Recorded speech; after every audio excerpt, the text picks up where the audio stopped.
Apa kabar pemirsa? Jumpa kembali dalam Manufacturing Hope demi Indonesia. Nah, episode kali ini kami akan mengajak Anda lebih dekat dengan mereka-mereka yang terinspirasi sosok Menteri BUMN Dahlan Iskan yang lantas mereka tuangkan dalam sebuah buku. Begitu banyak buku-buku yang ditulis membeberkan bagaimana sosok Dahlan Iskan di mata mereka. Dan seperti apa? Kita simak dalam Manufacturing Hope demi Indonesia.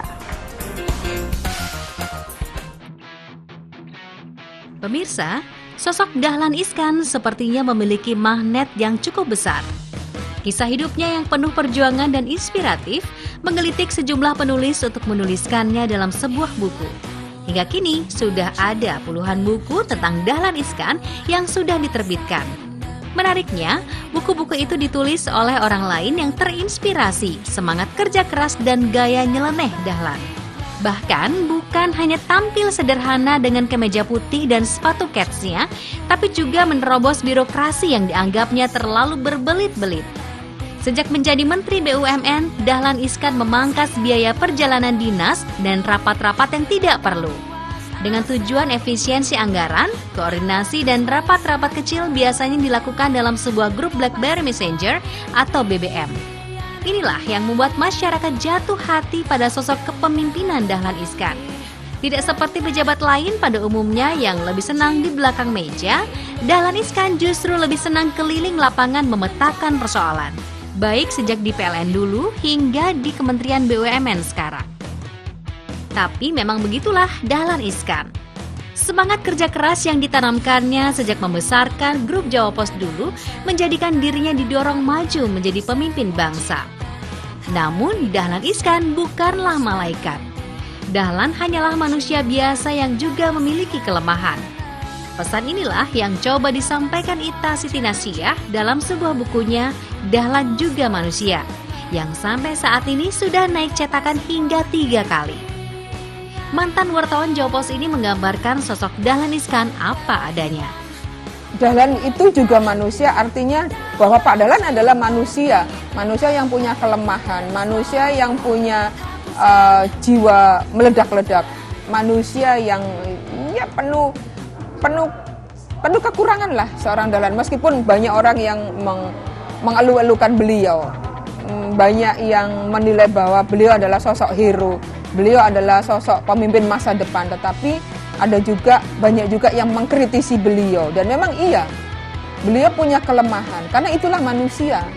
Dahlan juga manusia, kalau sempurna milik Allah kan, zat yang paling sempurna. Dan saya tidak setuju kalau dibilang ada penggemar yang mengatakan bahwa Pak Dahlan harus begini, Pak Dahlan itu superhero. Enggak, Pak Dahlan adalah manusia yang punya salah, yang punya khilaf, yang punya jiwa-jiwa emosi ketika mengetahui. Salah satu contoh ketika beliau marah adalah yang terbaru kemarin jadi menteri, beliau membuang kursi di pintu tol. Itulah Dahlan. Saya dulu juga begitu, ketika saya nulis jelek, berita saya jelek, langsung dibuang sama beliau.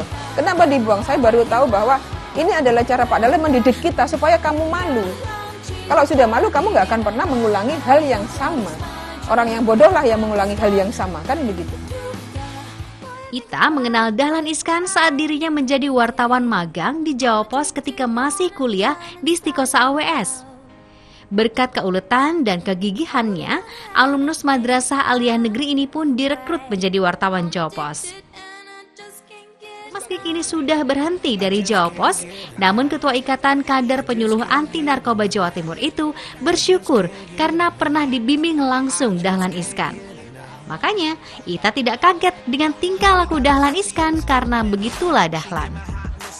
Bagi saya, Dahlan itu bukan hanya seorang pemimpin, tapi lebih dari seorang bapak. Kenapa seorang bapak? Waktu saya mengenal beliau di tahun 91, saya adalah satu-satunya wartawati yang dihajar beliau. Kenapa dihajar dalam tanda petik? Saya adalah salah satu wartawan yang tidak sarjana, sementara di Jawa Pos itu sarjana dengan IPK 3 sampai 3 lebih. Saya belum mampu itu, saya lulusan Aliyah. Mungkin beliau karena sama-sama Aliyah, kasihan sama aku kuliah di Stikosa AWS, waktu itu masih AWS.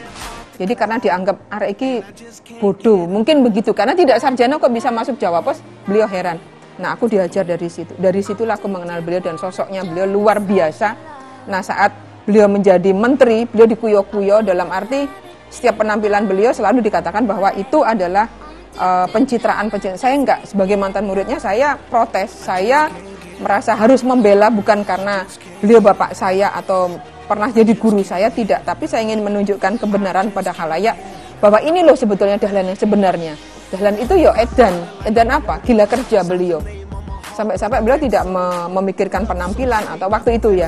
Dan itu saya lihat sampai sekarang beliau seperti itu. Sukanya bajunya putih, itu yang menginspirasi saya untuk menulis bahwa Pak Dahlan itu tidak seperti yang dikira orang bahwa itu pencitraan, bukan. Pak Dahlan ya itu apa adanya. Ketika beliau pakai sepatu ket, dari dulu Pak Dahlan pakai sepatu ket. Makanya saya tulis di buku ini, Pak Dahlan suka pakai sepatu ket. Dulu ketika beliau masih jadi Pemret Jawa Pos, beliau pernah diusir dari Gerahadi. Itu pernah diusir, itu karena gara pakai sepatu ket. Disuruh pulang, ya pulang, orang jenenge disuruh pulang. Beliau pulang, tapi Pak Basofi telepon saya, "Ita, ya apa bosmu itu?" "Loh kenapa Pak? Gimana bosmu diundang rapat tidak datang?" Nah itu saya tulis juga di sini. Jadi tidak betul kalau Pak Dahlan yang dikatakan ini enggak. Bentuk gugatan saya atau Ita menggugat dengan buku ini, saya katakan bahwa inilah Pak Dahlan yang sebenar-benarnya. Bagi seorang penulis, sosok Dahlan Iskan memang memiliki daya tarik tersendiri untuk dipublikasikan. Penampilan dan kebiasaannya yang tidak seperti pejabat pada umumnya menjadi lahan bagi sejumlah penulis dan penerbit untuk membukukan segala sesuatu tentang Dahlan Iskan. Pak Dahlan itu magnet, Pak Dahlan itu the power of man katanya. Pak Dahlan itu dibikin apapun laku. Karena apa? Pak Dahlan itu kan bad news is a good news. Pertama kali ketika beliau dilantik sebagai PLN, beliau pakai sepatu, itu sudah daya tarik tersendiri, khususnya bagi jurnalis. Ini kok aneh. Nah, dari situ dia akan diikuti semua jurnalis dari berbagai media. Dari situ aja lah. Orang aneh, iya, ya justru aneh itu orang kepengen tahu. Bad news is a good news itu kan bagi saya sebagai penulis, wah ini lahan. Aku bilang kalau gitu, kalau kita ngomong masalah lahan ya, untuk kita berdagang kasarannya. Buku ini kan saya berdagang, jujur aja. Sebetulnya saya nggak ada misi berdagang, tapi saya untuk melakukan pembelaan Pak Dahlan adalah saya melakukan ini klarifikasi sebuah buku sebetulnya. Tapi ketika buku ini jadi dan dibaca masyarakat, keuntungan ada di penulis, ada di penerbit, kan begitu. Nah itu jadi yang aku bilang menginspirasi itu di belakangnya pasti ada sesuatu, buah itu tadi, dan itu menguntungkan bagi penerbit dan penulis tentu saja. Dan saya jujur aja, saya juga nunut ngetop dengan Pak Dahlan, kan begitu. Mantan wartawan Jawa Pos lainnya, Joko Intarto, juga ikut menelurkan karya tentang Dahlan Iskan. Pria yang akrab dipanggil JTO ini membuat buku berjudul Akal Sehat Dahlan Iskan, Catatan Seorang Murid. JTO menceritakan pengalaman pribadinya saat menjadi wartawan Jawa Pos sejak tahun 1991 hingga 2011, yang awalnya hanya ditulis dalam blognya, Catatan Murid Dahlan, Inspirasi dan Motivasi. Jadi, begini ya, saya itu sudah bekerja selama 20 tahun. Kemudian dari tahun 91 sampai sebelum saya pensiun, yaitu tahun 2011. Jadi 20 tahun persis saya bersama Pak Dahlan. Nah, selama 20 tahun itu saya menangkap banyak hal yang positif dari Pak Dahlan, terutama adalah ilmu manajemen, ilmu jurnalistik, ilmu keuangan, ilmu bahkan politik, ya, itu yang saya dapatkan dari Pak Dahlan.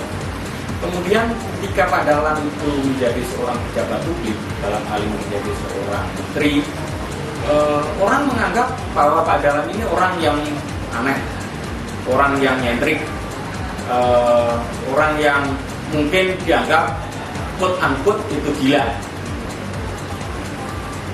Yang saya pahami adalah Pak Dahlan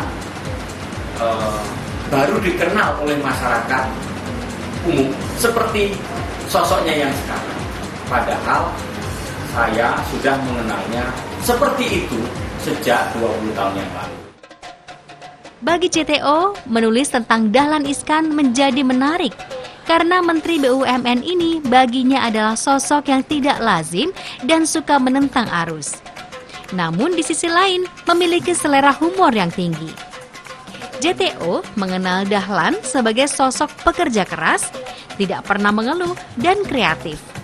Salah satunya yang paling diingat JTO saat orang lain mengeluhkan kemacetan Jakarta yang cukup bikin stres, Dahlan Iskan justru memanfaatkan waktunya untuk meeting bersama karyawan di dalam mobilnya. Masih banyak buku-buku lain yang mengupas tentang perilaku dan gaya unik Dahlan. Para penulis buku ini memiliki cara pandang sendiri-sendiri dalam mengagumi sosok Dahlan Iskan yang penuh inspirasi. Dia punya musuh. Saya bilang punya musuh, tapi dengan berbesar hati beliau itu datang dengan sungkem.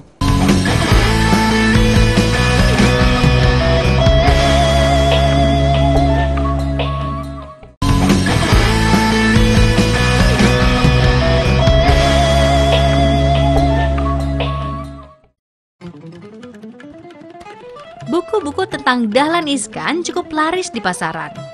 Beberapa di antaranya yakni Dahlan Juga Manusia, karya Ita Siti Nafsiah. Akal Sehat Dahlan, catatan seorang murid, karya Joko Intarto. Dahlan Iskan Sang Pendobrak, karya Solihin Hidayat.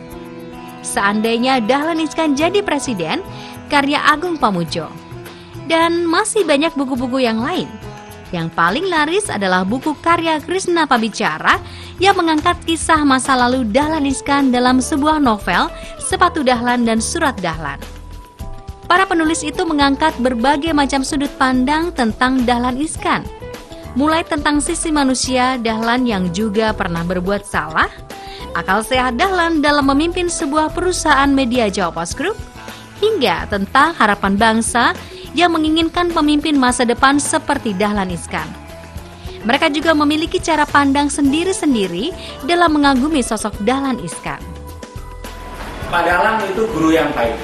Ya, Pak Dahlan guru yang baik yang tidak pelit membagi ilmu. Tetapi Pak Dahlan juga guru yang tidak serta-merta gitu ya, memberikan ilmunya kepada kita tanpa kita harus berjuang, tanpa kita harus mencari. Jadi dia tidak menyerahkan sebuah diktat berisi seluruh ilmu yang dia miliki untuk kita baca kemudian kita resapi, tidak. Tetapi dia hanya memberikan clue. Dia betul-betul orang lapangan. Ya, dia tidak pernah banyak teorinya. Dia memberikan jalan petunjuk itu sangat lapangan. Saya kagum beliau ketika beliau punya musuh. Saya bilang punya musuh, tapi dengan berbesar hati beliau itu datang dengan sungkem. Itu luar biasa. Itu yang saya kadang nggak bisa. Ketika diserang orang, waduh luar biasa hujatan.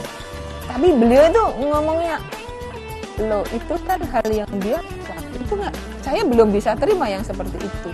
Kalau kan kita marah, jujur ya kan sebagai manusia kita marah, tapi padahal enggak. Apakah itu dibuat-buat atau enggak? Saya kira enggak. Buktinya padahal, ayo kita datang harus kita minta maaf. Itu yang membuat saya enggak bisa gitu loh. Saya belum bisa meniru seperti itu. Misalkan kalau meniru teriak-teriak bisa, aku bonek gitu kan. Pak Dahlan bapaknya bonek, artinya bayi bonek yang mulai saya bisa melakukan yang dilakukan Pak Dahlan, saya bisa. Tapi yang itu saya belum bisa. Kadang ada merasa marah, ada merasa dendam, ada merasa, tapi Pak Dahlan tidak. Itu yang saya kadang, wah orang ini aneh ya gitu loh. Apakah itu kamuflase, apakah ini rasanya kok enggak. Dan beliau tuh dengan dari fisiknya aja, dari auranya kan ada aura yang beliau, kalau orang mangkal kan bisa ketahuan, beliau enggak, itu kita enggak bisa begitu lah. Allah aja maha gitu. Kalau sudah kita keloyo, wah ini begini, enggak. Kamu tidak bisa begitu, justru musuhmu itu adalah teman kamu sejati yang dia cinta pada kamu. Itu Pak Dahlan. Itu loh, itu yang saya ini daripada justru musuh orang yang mengkritisi kamu habis-habisan itu adalah teman kamu sejatinya. Karena beliau memberitahu kelemahanmu di situ. Para penulis ini juga tidak memiliki kepentingan tertentu terkait rencana pencapresan Dahlan Iskan melalui konvensi Partai Demokrat. Mereka hanya ingin menularkan semangat kerja keras Dahlan Iskan yang patut dijadikan inspirasi untuk Indonesia yang lebih baik. Saya menulis buku tidak berpikiran Pak Dahlan akan mencapreskan diri atau tidak, enggak. Tetapi ketika masyarakat tahu, masyarakat paham, masyarakat melihat, bolehlah orang itu menjagokan Pak Dahlan sebagai salah satu capres di Indonesia, itu sah-sah saja. Dan Pak Dahlan sudah memenuhi kriteria itu. Cuma satu yang tidak bisa dimiliki Pak Dahlan nggak punya partai. Itu sementara untuk ikut capres kan harus melalui partai. Orang negara kita ini negara parlementer ya kan, yang harus untuk capres itu memang harus disuguhkan dari partai, ya harus mengikuti partai. Ketika beliau memilih Partai Demokrat, ya monggo kerso. Di mata para penulisnya, Dahlan Iskan merupakan sosok pemimpin yang sangat tegas. Namun di balik ketegasan dan keras hatinya itu, Dahlan Iskan sebenarnya memiliki sisi lain yang lemah lembut. Dan itulah salah satu kelemahan sekaligus kelebihan seorang Dahlan Iskan. Saya pahami kalau beliau itu sosok yang keras, tetapi saya tahu beliau itu hatinya lembut.